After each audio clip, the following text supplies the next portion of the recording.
Excel B বাংলায় আপনাদের স্বাগতম। আজকের টিউটোরিয়ালে আমি সর্টিং নিয়ে কথা বলবো। তো আমার এখানে একটি টেবিল করা আছে, একটা এমপ্লয়ি লিস্ট। এখানে 17 জন এমপ্লয়ির একটা লিস্ট করা আছে এবং আমার কয়েকটা কলাম আছে, সিরিয়াল, নেম, ডেজিগনেশন, এডুকেশন এবং এজ। তো আমি যদি চাই যে এখানে যে এজ ফিল্ডটা আছে, এখানে এজ কলামটা, এই কলাম ধরে আমি যদি পুরা টেবিলটাকে সর্ট করতে চাই, যে বয়সে যারা ছোট তারা আগে থাক অথবা বয়সে যারা বড় তারা আগে থাক, এইভাবে অ্যাসেন্ডিং বা ডিসেন্ডিং অর্ডারে পুরাই এই টেবিলটাকে যদি আমি সাজাতে চাই তাহলে আমাকে সর্টিং করতে হবে। তো সর্টিং করার জন্য এই পুরা যে আপনার টেবিলটা আছে সেটাকে অবশ্যই প্রথমে সিলেক্ট করতে হবে। তো এখানে দুইভাবে সিলেক্ট করা যায়। একটা হচ্ছে আপনার যে এরিয়াটুকু আপনি সর্ট করবেন সেটা পুরোটুকু এইভাবে সিলেক্ট করা যায়, অথবা যে প্রথম যেখানে টেবিল যেখানে শুরু হয়েছে টেবিল হেডিং সেখানে আপনি ক্লিক করবেন। ক্লিক করার পরে ডাটা ট্যাবে যাবেন, সেখান থেকে গিয়ে সর্টে ক্লিক করবেন। ক্লিক করার পরে একটা ডায়ালগ বক্স আসবে। তো এখানে একটা বিষয় আপনারা লক্ষ্য করুন যে এখানে টেবিল হেডিং যেটা আছে আমরা অবশ্যই সেটাকে আমরা অবশ্যই সর্টের আওতায় নিয়ে আসতে চাই না, আমরা শুধু এর নিচের অংশটুকু চাই। তো এটা পুরোটা সহ সিলেক্ট হয়ে গেছে। তো এটা যদি আমি করি তাহলে কি হবে দেখুন। ধরলাম আমি সি কলাম ধরেই আমি সর্টিং করব, না সি কলাম ধরে করব না, আমি ডেজিগনেশন কলাম কোথায় আছে? ডেজিগনেশন কলাম আছে ইতে। তো আমি ই ধরে যদি সর্টিং করি তাহলে কি সমস্যাটা হবে দেখুন। এখানে কিন্তু এইটাও এই ডেজিগনেশনটা চলে আসছে, এর মধ্যে চলে আসছে। তো আমরা অবশ্যই এটা চাই না, আমরা যেটা চাই আবার সর্টিংয়ে চাই যে এখানে একটা বিষয় লক্ষ্য করুন যে মাই ডাটা হ্যাজ হেডার্স। তো আমার ডাটার হেডার আছে, তো সেই জন্য এখানে ক্লিক করলে কি হয় দেখুন, এতটুকু বাদ যাচ্ছে, অর্থাৎ শুধু এই যে যতটুকু আমার ডাটা আছে হেডিং ছাড়া ততটুকু সিলেক্ট হবে, ততটুকু সর্টিং হবে। তো আমি কি ধরে সর্টিং করতে চাই?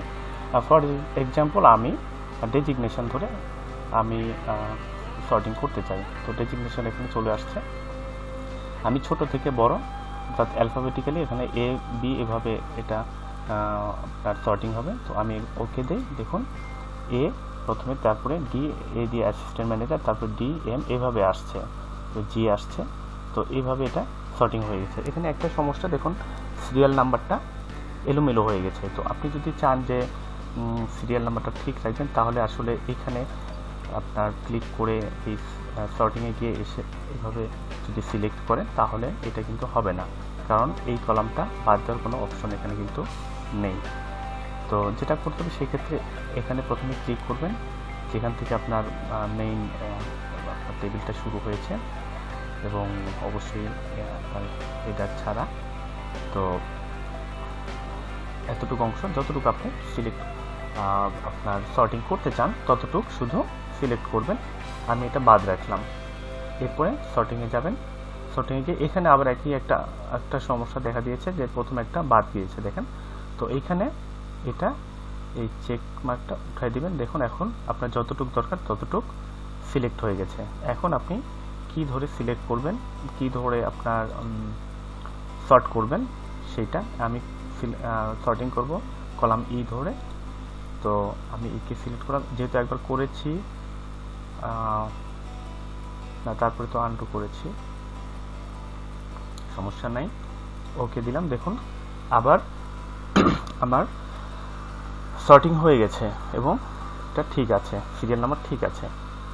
এবং আরেকটা বিষয় আপনি লক্ষ্য করুন যে এরপরে আমি চাচ্ছি যে এর পরেও আপনার যে সর্টিংয়ের কিছু বিষয় আছে, যে প্রথমে যে অ্যাসিস্ট্যান্ট ম্যানেজারগুলো আছে এর মধ্যে আবার একই টাইপের এডুকেশনগুলো তার একসাথে একটা গ্রুপে থাক।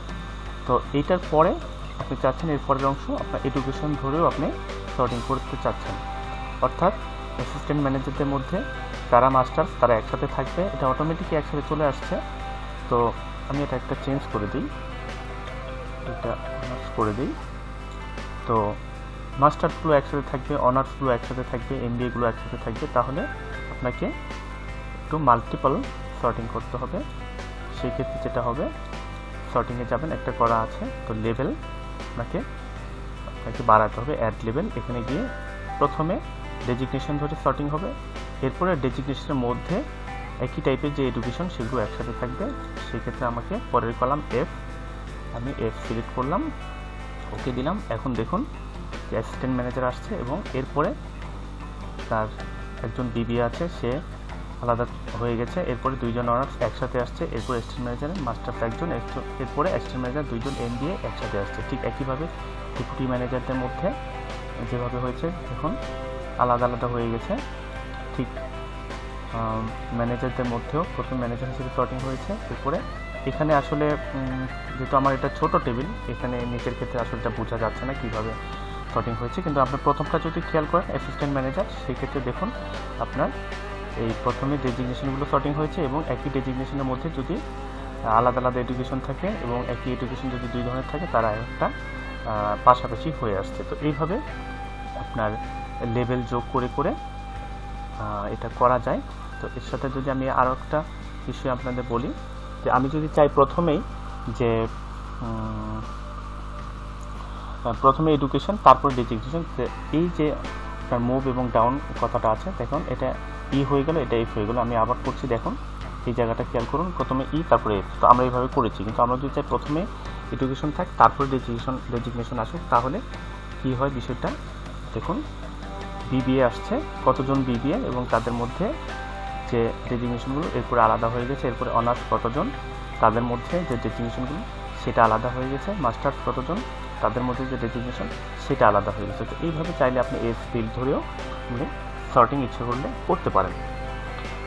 এরপর আরেকটা বিষয়, আমি কয়েকটা ফিল্ড আমি কালার করি, ফিল কালার করি। আমি ইয়েলো কালার করলাম কয়েকটা। তো আমি আবারও ডেজিগনেশন ফিল্ড ধরে আমি সর্টিং করব। তো আমি পুরোটুক সিলেক্ট করলাম, সিলেক্ট করে ডাটাতে গেলাম, সর্টিংয়ে গেলাম, শুধু ডেজিগনেশন কলাম দিয়ে আমি সর্টিং করব। আমি ডিলিট করে দিলাম, আবার অ্যাড কলাম করলাম। আমি কি কলাম দিয়ে করব, ডেজিগনেশন কলাম, এবং এটা হচ্ছে ই কলামের মধ্যে।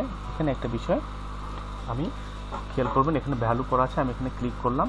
আমি যে সেল কালার যেটা আছে, সেল কালার আমি চাচ্ছি যে হলুদ, যেগুলো কোনো কারণে আমি এগুলো হয়তো বা হাইলাইটেড করেছি, তো এগুলো ধরে আমি সর্টিং করব। এটা ধরেও করা যায়। ই কলামে আমি কালারটা এখান থেকে অটোমেটিক চলে আসছে এইটা। তো এটা কি আপনার উপরে রাখতে চাচ্ছেন, যে মার্ক যেগুলো করেছি ইয়েলো করেছি এগুলোকে উপরে রাখতে চাচ্ছেন নাকি নিচে? যদি উপরে রাখতে চান তাহলে উপরে, আর যদি নিচে রাখতে চান তাহলে বটম। তো আমি উপরে রাখলাম, তো উপরে ওকে দিলাম। দেখুন শুধু হাইলাইটেডগুলো যে কালার হিসেবে করেছি, কালার হিসেবেও সর্টিং করা যায়। তো এইভাবে আসলে সর্টিং কাজ করে। তো সর্টিংয়ের আরও কিছু বিষয় আছে, তো আমি পরের টিউটোরিয়ালে সর্টিং নিয়ে যে পরের টিউটোরিয়াল হবে সেই টিউটোরিয়ালে সেটা আলোচনা করার চেষ্টা করব। সবাই ভালো থাকবেন।